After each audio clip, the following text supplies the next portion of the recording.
আজি মহাপুৰুষ শ্ৰীমন্ত শংকৰদেৱৰ ওপৰত কিছু প্ৰশ্ন লৈ আমি ৰাইজৰ ওচৰলৈ যাম। একেবাৰে সাধাৰণ প্ৰশ্ন, মহাপুৰুষজনৰ বিষয়ে ৰাইজ কিমান জ্ঞাত, সেই মহাপুৰুষজনৰ ওপৰতহে আজি সাধাৰণ কেইটামান প্ৰশ্ন থাকিব, তাক লৈ মই আগবাঢ়িছো ৰাইজৰ ওচৰলৈ।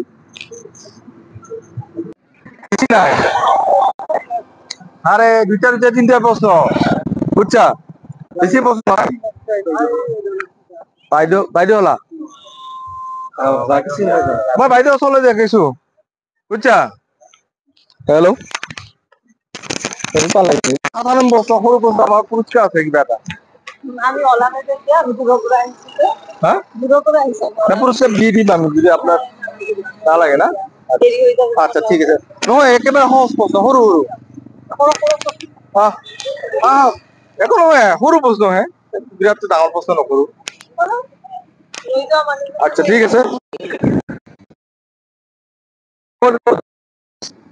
শংকৰদেৱৰ জন্ম 1469। 1469, আচ্ছা। শংকৰদেৱৰ মৃত্যু কেতিয়া হৈছিল? মৃত্যু ন, মৃত্যু আৰু বেছি আপোনালোকক হেৰি নকৰোঁ, নিদিওঁ।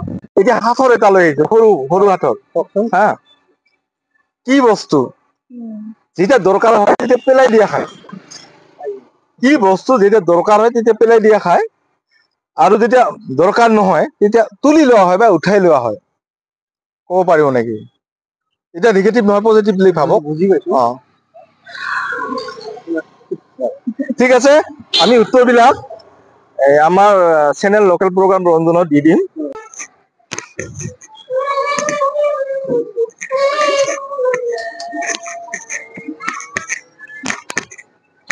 বাইদেউ,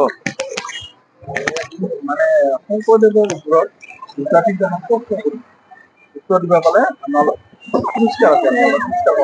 সৰু সৰু কৰিব নেকি? উত্তৰ দিয়ে মানে নহলে একো নাই, যদি নহয় কোনো হেৰি নাই, আৰু হলেতো ভালে পুৰস্কাৰ পাব, যদি নহয় তাততো হেৰি একো নাই, কৰিব হেৰি কৰিব। ঠিক আছে।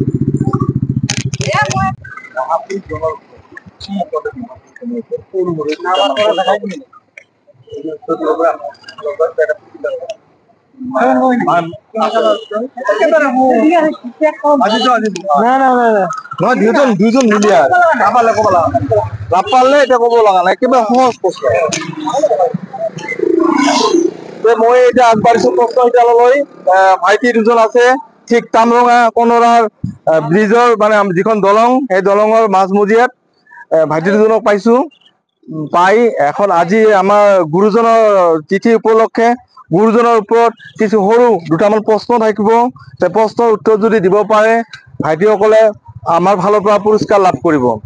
প্ৰথম প্ৰশ্ন হৈছে কি, শংকৰদেৱৰ জন্ম কেতিয়া হৈছিল?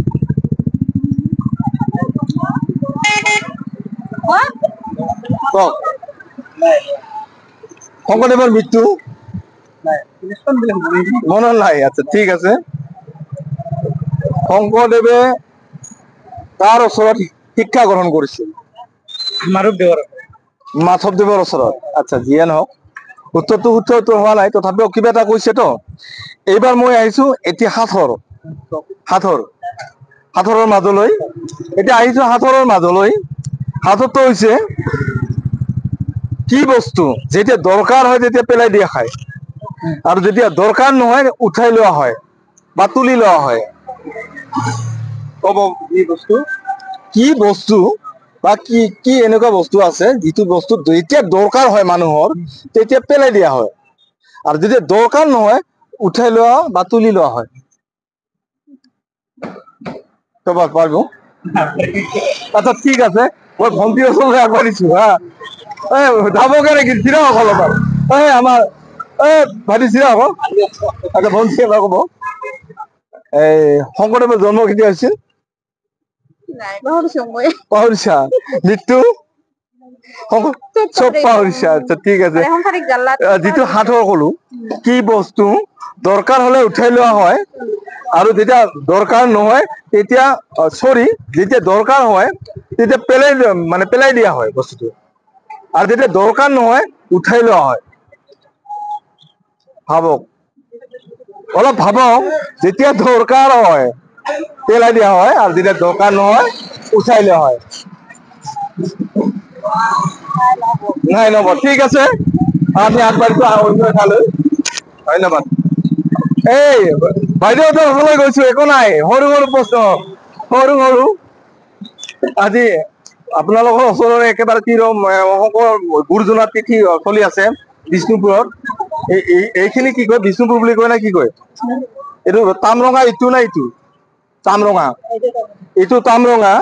তামৰঙা হ'ল ব্ৰিজৰ উত্তৰ দিশত, আৰু কনৰা হ'ল দক্ষিণ দিশত, হয় না? আচ্ছা, ঠিক আছে। শংকৰদেৱৰ জন্ম কেতিয়া হৈছিল? ঠিক আছে। শংকৰদেৱৰ মৃত্যু একেবাৰে সহজত কৈছো। আচ্ছা, ঠিক আছে। আচ্ছা, ঠিক আছে। শংকৰদেৱে কিমান বয়সত স্কুললৈ গৈছিল? কিমান বয়সত? ঠিক আছে। এতিয়া মই সাঁচৰৰ মাজলৈ আহিছো, আৰু ভালকে ভাবিব হা। কি বস্তু যেতিয়া দৰকাৰ হয় পেলাই দিয়া হয়? কি বস্তু যেতিয়া দৰকাৰ হয় পেলাই দিয়া হয়, আৰু যেতিয়া দৰকাৰ নহয় তেতিয়া উঠাই লোৱা হয়?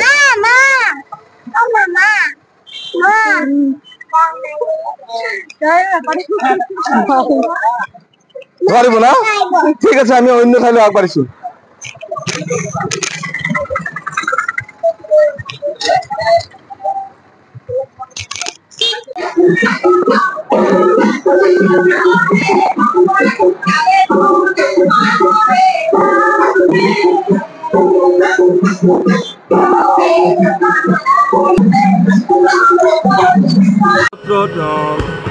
অৱস্থিত আজি আমি খৰচীয়া সত্ৰত আমাৰ প্ৰাক্তন সম্পাদক সম্পাদকৰ লগত বহিছোঁ।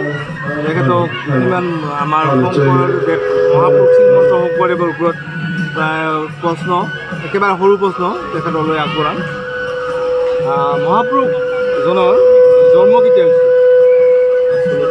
এইটোতো আপোনালোকে জানে, তথাপি আৰু এইটো আচলতে কি হয়, আমাৰ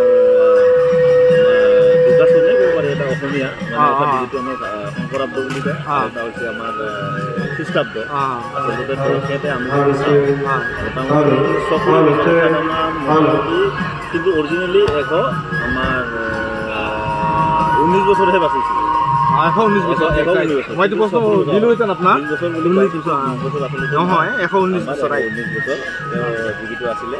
আৰু আমাৰ ইয়াতে খৰচীয়া সত্ৰত মোটামুটি আমাৰ দ্বিতীয় যাত্ৰা মোটামুটি 1552 মানত আচলতে দ্বিতীয় যাত্ৰা কৰিছিল আমাৰ ইয়াতে। দ্বিতীয় যাত্ৰা মানে বৈকুণ্ঠ যাত্ৰা, তৃতীয় যাত্ৰা কৰিছিল মোটামুটি সেই সময়ত পাটবাউসীৰ পৰা কৰিছিলে। আৰু সেই দ্বিতীয় তীৰ্থযাত্ৰাৰ সময়ত যেতিয়া গুৰুজনাই কি হৈছিলে আমাৰ, তেতিয়াতো আৰু ৰাস্তা ঘাট নাছিলে, তেওঁলোকে নৌকা যাত্ৰা দি হৈছিলে। নৌকা যাত্ৰা হৈ তেওঁলোকে ঘূৰি এনেকুৱা কৰি গৈছিলে। আহোঁতে কিন্তু তেওঁ কি কৰিছিলে, বিভিন্ন এলেকাবিলাক ঘূৰি আহিছিলে আমাৰ এনেকুৱা হৈ ব্ৰহ্মপুত্ৰ ঘূৰি আহি। আৰু সেই সময়তে কোৱা যায় যে আচলতে সেই সময়তে আচলতে কি হৈছিল আমাৰ এই উভতনি যাত্ৰাতে আমাৰ এই ঠাইখিনিত আচলতে সকলোকে মানে আহিছিলে। আৰু আহোঁতে মানে যিটো সৌন্দৰ্য বা পৰিৱেশ একদম যাত মানে হেৰি হৈছিল। এতিয়াও আপুনি চাব পাৰে, এতিয়াও যদি চাব খোজে আপুনি আচলতে এই পৰিৱেশটো দ্বীপভৰ্তি পৰিৱেশ। চাৰিওফালে আমাৰ নদী বুলি নহয়, বিল দ্বীপভৰ্তি আৰু মানে প্ৰাকৃতিক সৌন্দৰ্যৰ ক্ষেত্ৰত একদম অন্যতম জেগা আৰু যাৰ ফলত তেওঁ সেই সময়তো নিশ্চয় মানুহ আছিল। আৰু এই কথাটো ভাবি যে এই জেগাটো কি কৰিব লাগে, আমাৰ ধৰ্ম বচাব মানে আৰু যাৰ ফলত সেই সময়তে তেওঁ স্থাপন কৰিছিল। আৰু এতিয়াৰ পৰা এইখন খৰচীয়া সত্ৰ মাজতে অৱশ্যে হেৰি হৈ গ'ল,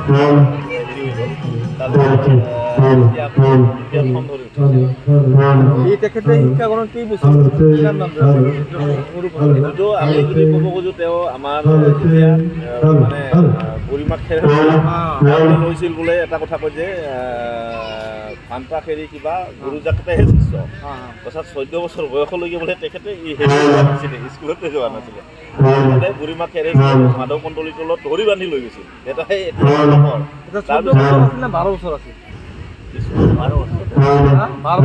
12 বছৰ কিতাপত 12 বছৰ বুলি যোৱা মই কিন্তু আমি এতিয়া পাহৰি গ'লো তেতিয়ালৈকে এনেকুৱা আছিলে যে আৰু মৃত্যুৰ চনটো নহয় সেইটো আমাৰ মৃত্যুটো মৃত্যুটো